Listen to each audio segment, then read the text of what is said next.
Hello, my dear friends. I'm back again.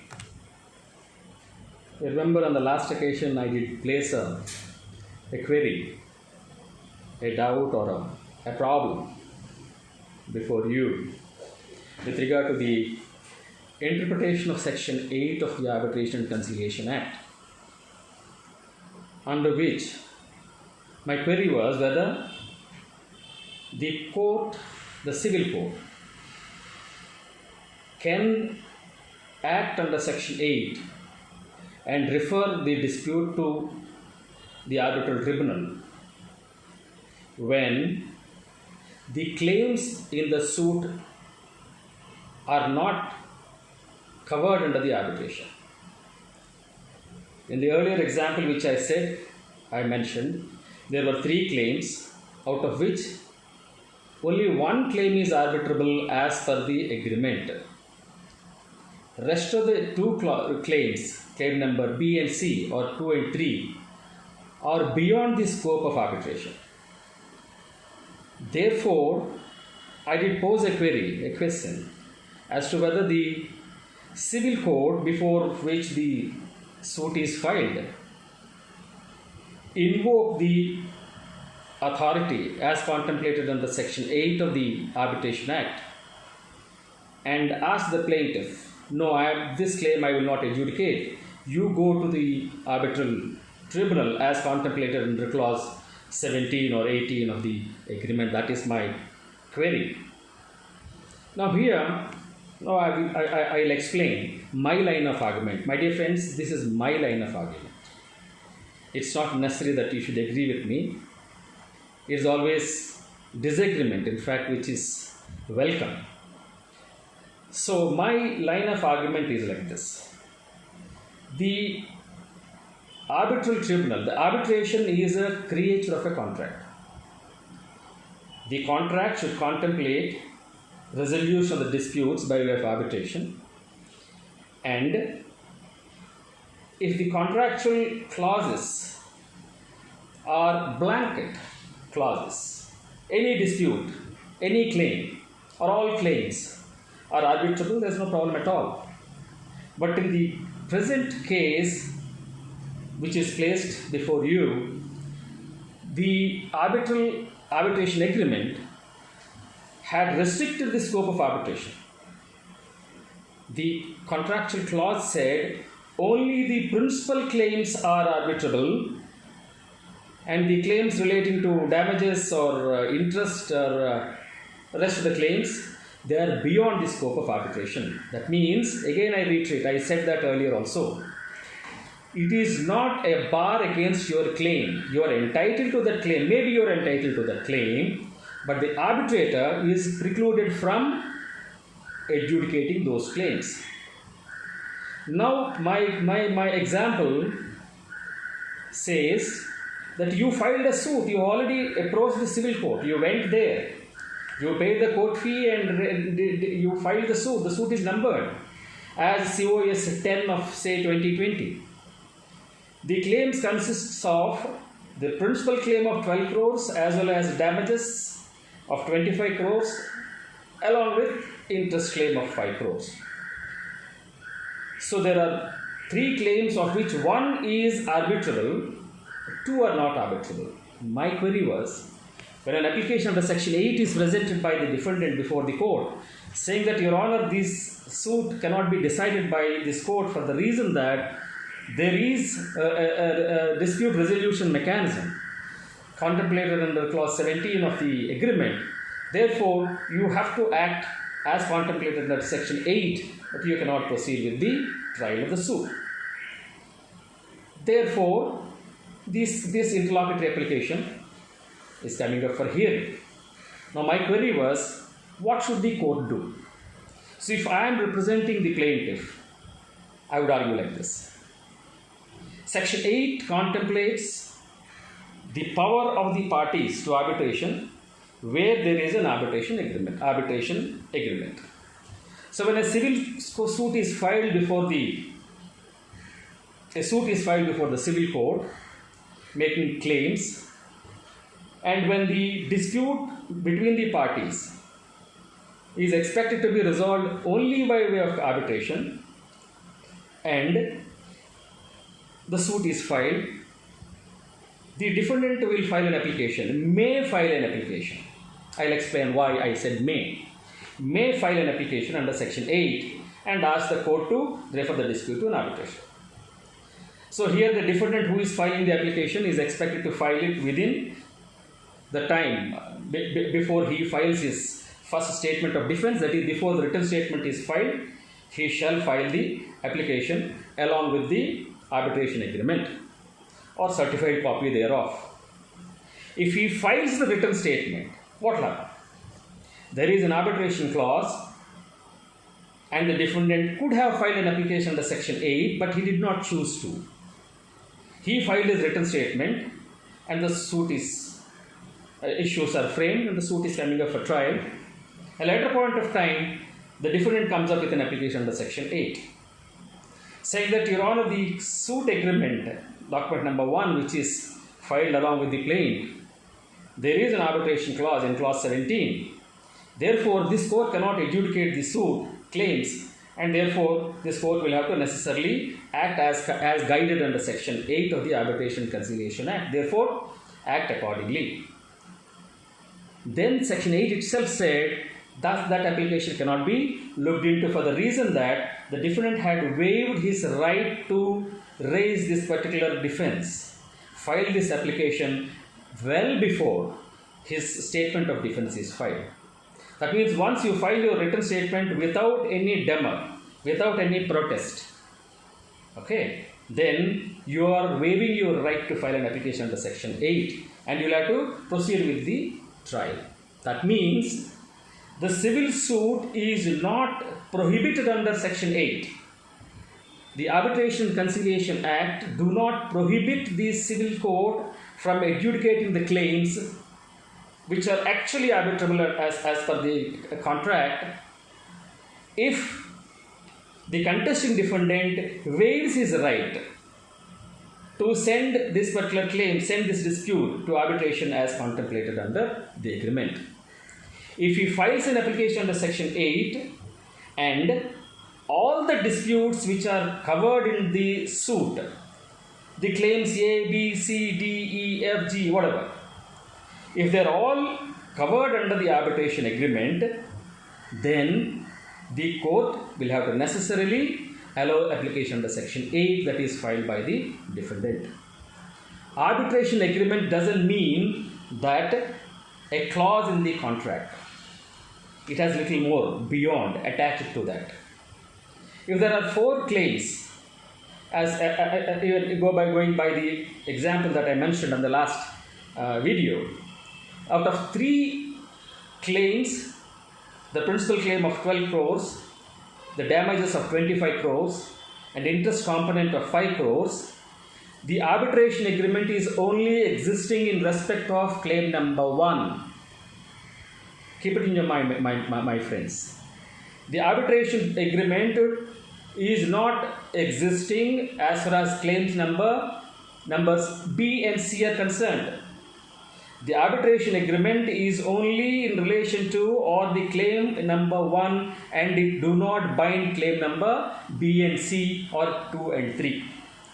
Therefore, for the purpose of invoking the authority under section 8 or for the purpose of sending the dispute to the arbitrator as contemplated in the arbitration clause, arbitration agreement, it is essential that the suit claims are all arbitrable. Are all arbitrable. I am repeating it, I am reiterating it, rather I am underlining that. All the claims which are placed before the civil court for adjudication shall be arbitrable. Okay. Then, here coming to our case, the example which I cited on the last occasion, there are 3 claims of which only one claim number 1 or claim A is arbitrable, whereas claim number B and C, they are not covered under the arbitration agreement. Therefore, this particular aspect has been looked into by the Supreme Court of India. I am just giving you a few leads, okay, towards my line of argument. The judgment of the Supreme Court in Booz Allen and Hamilton Incorporated versus SBI Home Finance Limited, 2011, 5 SCC, page 532. I repeat, Booz Allen and Hamilton Incorporated versus SBI Home Finance, 2011, 5 SCC, page 532, which is equal to 2011 AIR Supreme Court, page 2507. In this, at paragraph 19, the court observed like this. I am reading out from the text. Paragraph 19. Where a suit is filed by one of the parties to an arbitration agreement against the other party to the arbitration agreement, and if the defendants file an application under section 8 stating that the parties should be referred to arbitration, the court, that is judicial authority, will have to decide 1. Whether there is an arbitration agreement among the parties. 2. Whether all the parties to the suit are parties to the arbitration agreement. 3. Whether the disputes which are the subject matter of the suit fall within the scope of the arbitration agreement. 4. Whether the defendant had applied under section 8 of the Act before submitting his first statement on the substance of dispute, and whether the reliefs sought in the suit are those that can be adjudicated and granted in an arbitration. So, going by what the Supreme Court had observed in this particular judgment, the clauses, the point number 3 and point number 4 are relevant. Point number 3 is whether the disputes which are the subject matter of the suit fall within the scope of the arbitration agreement, and point number 5 is whether the reliefs sought in the suit are those that can be adjudicated and granted in an arbitration. So here, now go back to our example. There are 3 claims. Claim number A is arbitrable as per the terms of the contract, whereas claim number 2 and 3 are beyond the scope of arbitration. So going by this judgment, the point number 3 and 5, you have to necessarily say that the disputes which are the subject matter of the suit will not fall within the scope of the arbitration agreement. Am I right or wrong? Only claim number A, only claim number 1 falls within the scope of the arbitration agreement, whereas claim number 2 and 3 do not fall within the scope of the arbitration agreement, because these 2 claims are exempted from the scope of arbitration. And point number 5 in this judgment is whether the reliefs sought in the suit are those that can be adjudicated and granted in an arbitration. For this question, I have to necessarily say the arbitration agreement do not contemplate that. The reliefs 2 and 3, that is my damages claim and the interest claim, since are not covered under the arbitration agreement, they cannot be granted by the arbitration. You have to necessarily understand one aspect, one point, that is, arbitration is a creature of an agreement. Only when the parties agree, the arbitration begins. And that too, the parties by their consent, express consent, can limit the scope of arbitration, can limit the authority of the arbitrators, and no court can impose its authority. Even Supreme Court cannot dare, I should say with all respects, say that, Mr. Arbitrator, I am directing you to adjudicate this claim also, because the court cannot interfere and dictate terms to an arbitrator by interfering with the terms of the contract. Since the contract do not contemplate adjudication of claims which are not in the scope of arbitrator, that is, claims of like damages, claims of interest, etc., the arbitral tribunal is incompetent to adjudicate and award the reliefs which are claimed before the civil court. Therefore, in view of this particular judgment, I have to necessarily say that Section 8, what is contemplated under Section 8, these two points, point number 3 and 5, definitely will have to be decided in my favor. The plaintiff will definitely say that, Your Honor, the arbitral tribunal is incompetent to adjudicate claim number 2 and 3. And similarly, all my claims, claim number 1, 2, 3 are not arbitrable by the arbitrator. This is one judgment, 2011, 5 SCC, page 532 at page 542, paragraph number 19. Similarly, similar judgment, you also look into this. Magma Leasing and Finance versus Potluri Madhavi Lata, 2009, 10 SCC, page 103. I repeat, 2009, 10 SCC, page 103 at page 114. The court held like this. An analysis of Section 8 would show that for its applicability, the following conditions must be satisfied. A. That there exists an arbitration agreement. Yes, there is an arbitration agreement. That the cause has been brought to the court by one party to the arbitration agreement against the other party. C. That the subject matter of the suit is same as the subject matter of the arbitration agreement. This is where the plaintiff will have to necessarily disagree. Here, the plaintiff will have to necessarily say, appearing for the plaintiff, I would say, Your Honor, the subject matter of the suit is not as the same as the subject matter of the arbitration agreement. Reason being, this subject matter before the civil court is consisting of 3 claims, of which only one is the subject matter of arbitration agreement. Claim number B and C are not arbitrable.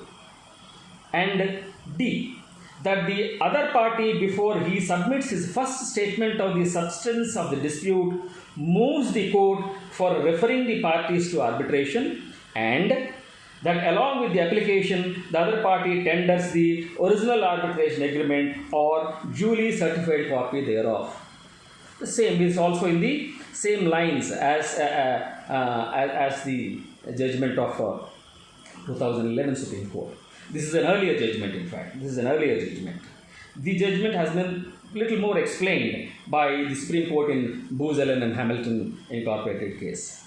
Therefore, the condition precedent for the purpose of referring the matter to arbitrator by invoking the authority under Section 8 of the Arbitration Conciliation Act, the civil court must be satisfied. I reiterate with all underlinings that the court must be satisfied that the disputes which are the subject matter of the civil suit are falling within the scope of arbitration agreement, and 2, the reliefs in the suit which are capable of being adjudicated and granted in the arbitration.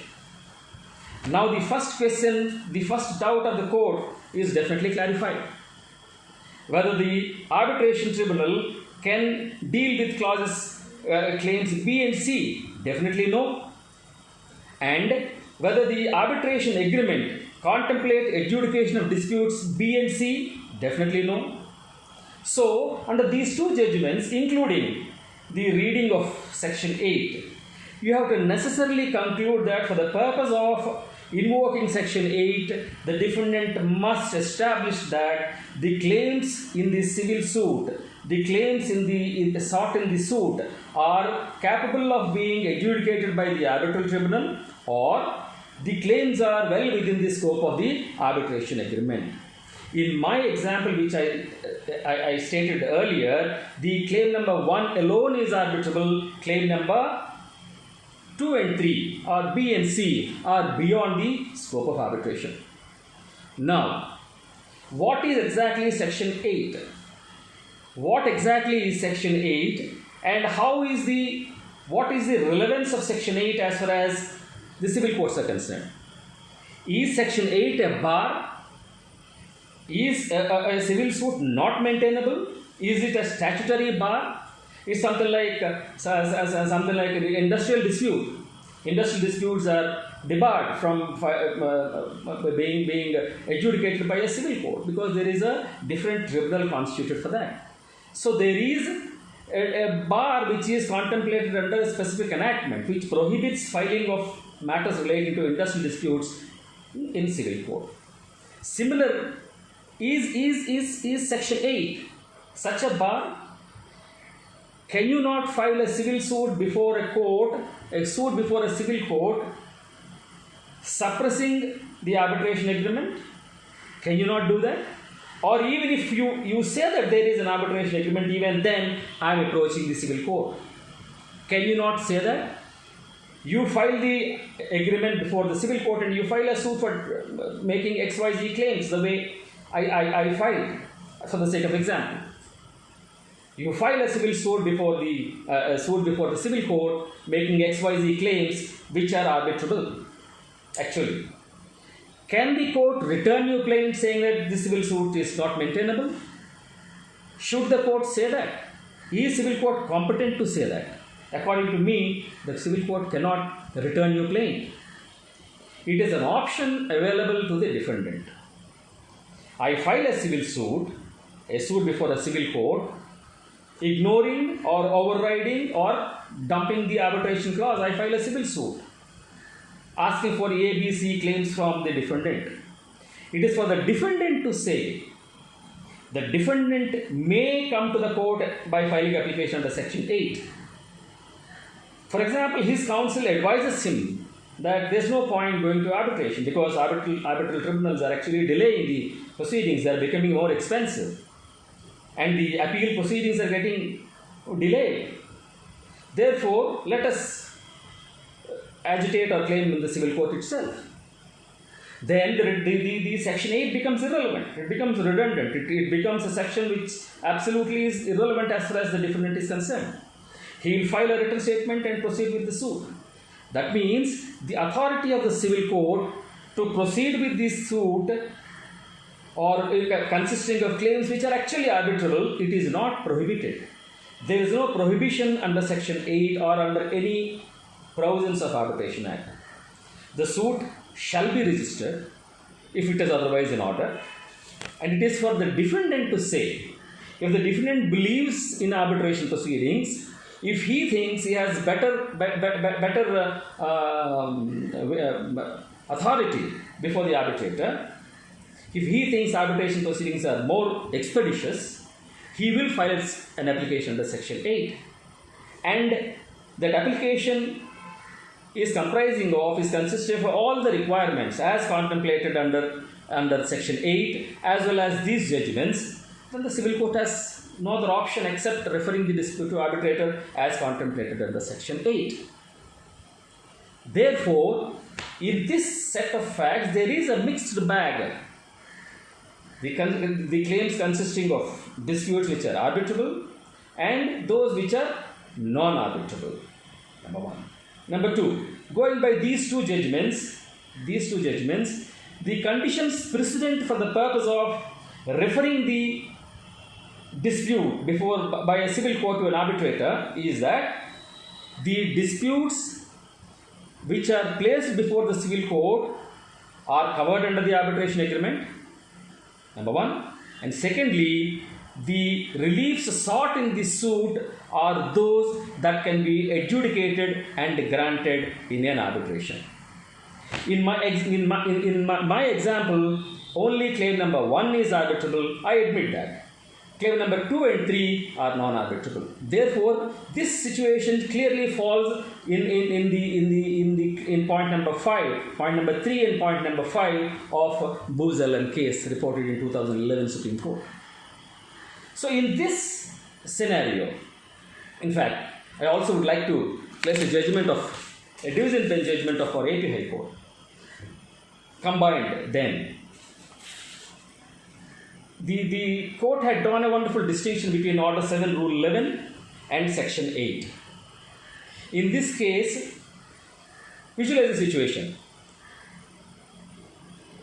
in the same case where my example, there are three claims, one is arbitrable, two are not arbitrable, and the defendant, instead of filing an application under section 8, filed an application under order 7 rule 11 seeking rejection of the claim. Let's go a little further also. All the claims are arbitrable. But I filed a civil suit. Then the defendant filed an application under order 7 rule 11 seeking rejection of the claim. You will definitely agree with me, he ought to have filed an application under section 8.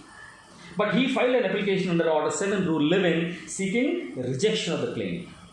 And you should agree with me, rejection of the plaintiff is nothing but nemesis, that is death of the litigation. The litigation is as good as suit is dismissed.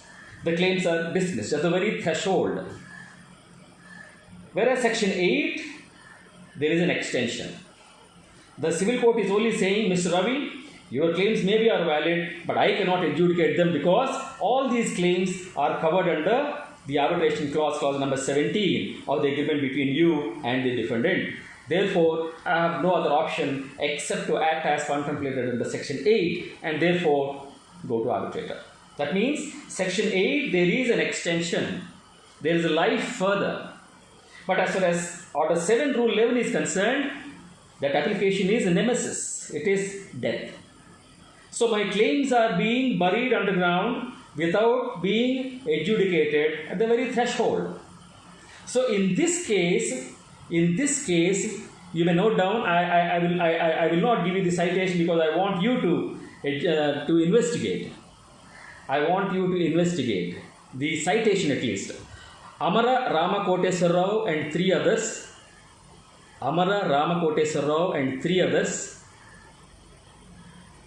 And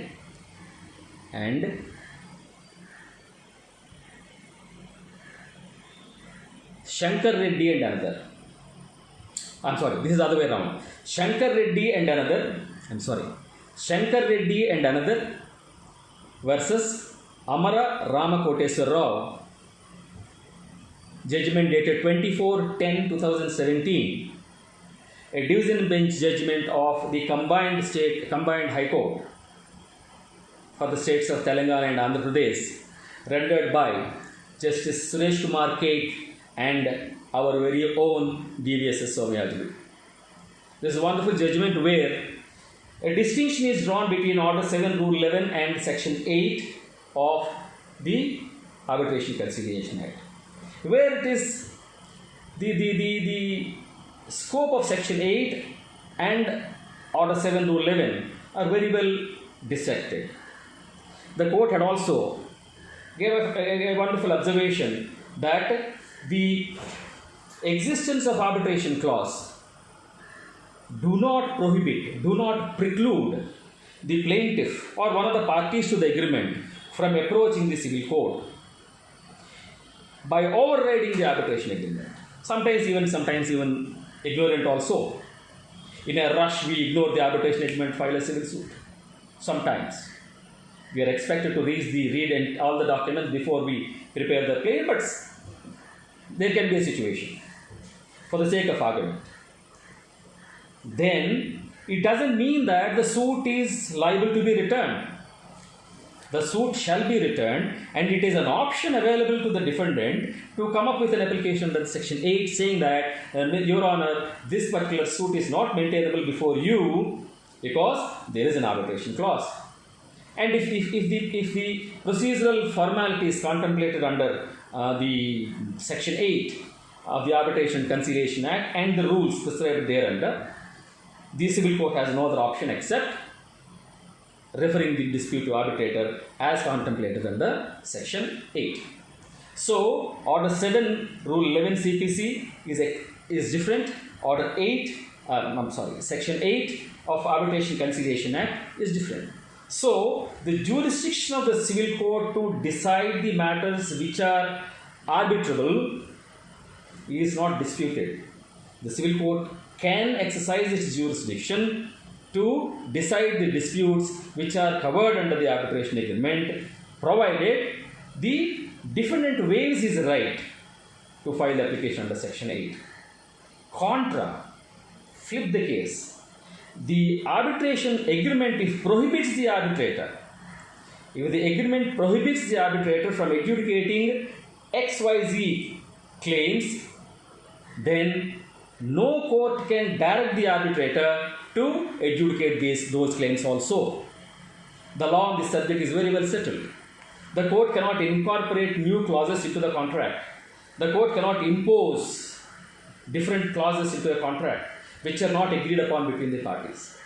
Therefore, civil court is entitled to adjudicate the claims which are arbitrable if the defendant waives his right to file his application under Section 8. But the arbitrator, on the other hand, is not authorized to adjudicate the claims which are not covered under the arbitration clause. Even a court, however big it is in the hierarchy, cannot direct the arbitrator to adjudicate those claims also. So in this set of facts, in this situation, what is the course available? What should the court do?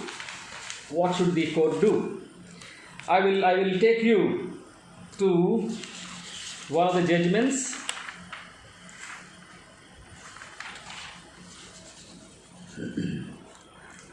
Give me a moment.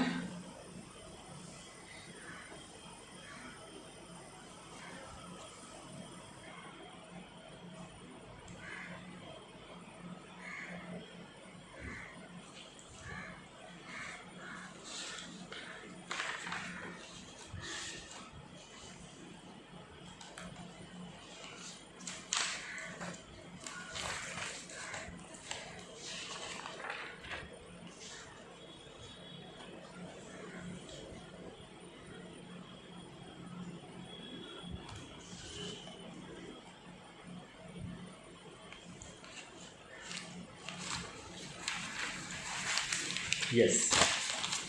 Judgment reported in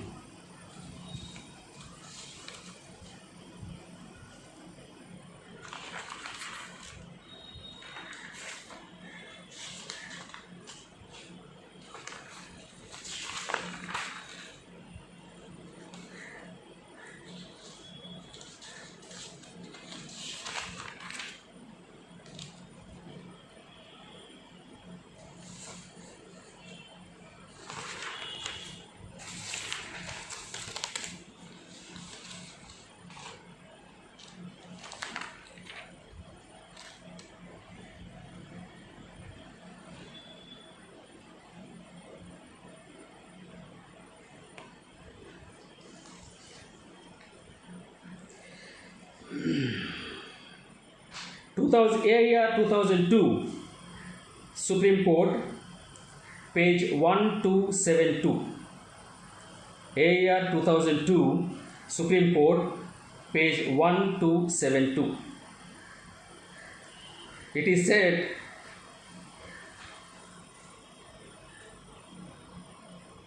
the Supreme Court observed that accepted matters cannot be referred to arbitration, and even to decide whether the said claim is an accepted matter or not cannot be left to the arbitrator, and the court alone shall have the jurisdiction to decide the same. It is pointed out that one of the accepted matters was interest, which was not arbitrable and which was specifically claimed in the suit. It is also emphasized and held by the Honorable Supreme Court in AIR 2011, Supreme Court, page 2507. AIR 2011, Supreme Court, page 2507. Bifurcation of subject matter of the suit is not contemplated under Section 8. Therefore, my dear friends, there are claims, claim number A, B, C. It's a mixed bag, as I said earlier. Claim number A is arbitrable. Claim number B and C, they are not arbitrable. So it is a mixed bag, and then such a situation, by applying the principles laid down in Booz Allen Hamilton and Magna Leasing Finance Limited, the claims are both arbitrable as well as non-arbitrable. It's a mixed bag. In such situation, what should the court do? What can the court do? The court said the bifurcation of the subject matter of the suit is not contemplated under section 8. Therefore, the civil court will have to necessarily adjudicate all the claims which are filed by way of a civil suit. The application under section 8 deserves to be dismissed because the claims which are placed before the civil court are all not arbitrable as contemplated under clause 17 or 18 of the arbitration agreement, and some of them are arbitrable and some of them are not arbitrable. And in such situation, bifurcation of the claims is not something which is contemplated under section 8 of the Arbitration and Conciliation Act as provided as laid down by the Supreme Court in AIR 2011, Supreme Court, page 2507. Yes. In addition to the judgments referred to earlier, we may also refer to the judgment of the Supreme Court, in Sukanya Holdings Private Limited versus Jayesh H. Pandya and another. Judgment dated 14th April 2003. Justice M.B. Shah and Arun Kumar. This judgment is absolutely clear, and it says the judgment of Sukanya Holding Private Limited versus Jayesh Pandya, it was categorically held that the bifurcation of the subject matter of an action brought before the judicial authority is not allowed. What else should I say? So, there are three claims which are capable of being, actually, legally speaking, capable of being bifurcated. One is an arbitrable dispute, two are not arbitrable. When it comes to application under section 8, this particular judgment said bifurcation of the subject matter of an action brought before the civil court is not allowed.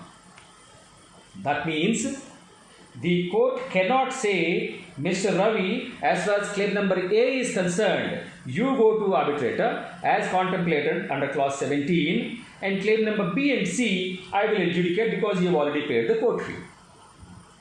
The civil court or the commercial court for that matter is not competent to say that, but it is left with the only option of adjudicating the civil suit which is presented before that particular court.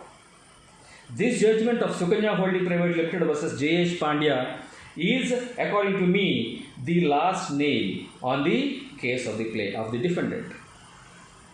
Undisputed are the facts that claim number A is arbitrable, claim number B and C are not arbitrable. This is a mixed bag of claims before the civil court, but in view of the judgments of the Supreme Court which I referred to earlier, the application of the section 8 or the facts which are incorporated in my plaint will not fit into the fulcrum of section 8. Therefore, there are two sets of claims which are arbitrable and non-arbitrable. If the defendant says, okay, Your Honor may at least refer claim number A to arbitrator as contemplated under the agreement, but claim number B and C, yes, we will proceed with the trial. Then I'll have to necessarily put this judgment of the Supreme Court in Sukanya Holding Private Limited versus Jayesh Pandya and another, and say that, Your Honor, this court cannot split the claims, bifurcate or create a dichotomy and say this line is to the arbitrator, this line before the civil court. Therefore, my dear friends, I have to necessarily, with all confidence, argue that in the set of facts which are placed before you in my earlier video, the civil code shall not, according to me, I use the word shall not, refer the disputes to arbitrator, cannot allow the application under section 8, but it is definitely bound to adjudicate all the claims as sought before the civil suit or before that particular court. Therefore, despite the fact that there is an arbitration agreement that doesn't mean having a clause, existence of an arbitration clause in an agreement. Arbitration agreement means the arbitration agreement in respect of all the claims. The agreement shall encompass all the claims. Whereas, in the example which I mentioned on the last occasion, the arbitration agreement is congested. It is this, whereas the claims are like this. The claims are beyond the scope of the arbitrator, barring one. Only one claim is arbitrable, the rest are all non-arbitrable. Therefore, I went to the civil court. And there, the civil court, in view of the judgments of the Supreme Court, I would have to necessarily argue that the claims before the civil court, all the claims before the civil court are not within the scope of the arbitration agreement, and therefore the section 8 application cannot be filed or cannot be jurisdiction under section 8 cannot be invoked. And in view of the judgment of Sukanya Holding of the Supreme Court in Sukanya Holdings versus Jayesh Pandya, there cannot be bifurcation of the claims, and the court cannot say these claims you go to arbitrator, rest of the claims I will adjudicate. Therefore, my dear friends, I tell you with all confidence, not overconfidence, that the application filed by the defendant in my suit shall fail, and the civil court has no other option except proceeding with the trial of my suit. You may note down, I'll just give you the citations which I refer to for your ready reference.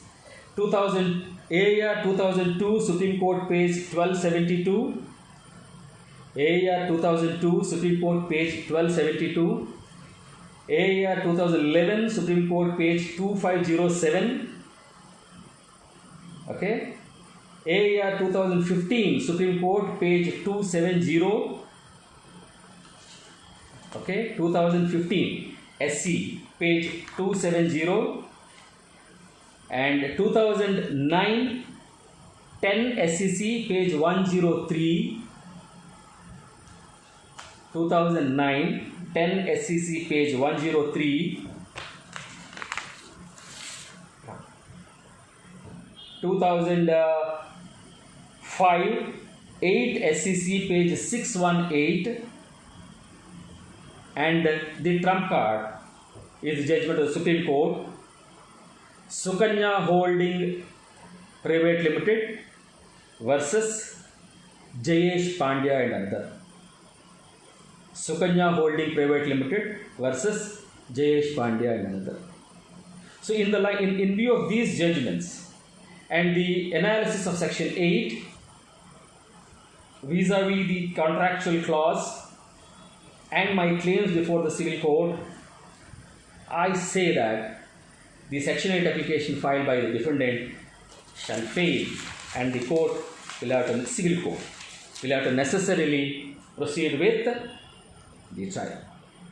So this is what I think is my answer to my own question, because none of you did respond except except Mr. Ramakrishna. Nobody responded.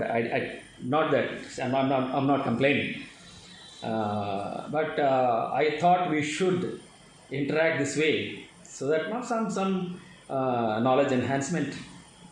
So, my dear friends, this is what it is, and hope you appreciate what I said and what I did, and wish you all the best, and do well and take care. And then shortly we'll have another session on the YouTube. I'll be loading these things on the YouTube too. I will explain the principles relating to written statement and counterclaims. Maybe by Sunday, I'll prepare another video. It's not a problem. It's not a question. It's not a query. It's just a lecture. I'll try to explain the provisions of Order 8 and then the law relating to the written statement and the pleadings in general. Okay? All the very best to you. Take care. And I'm missing you all. It's over a month and a half since we all met each other. Stay safe. God bless you. Namaste. Bye.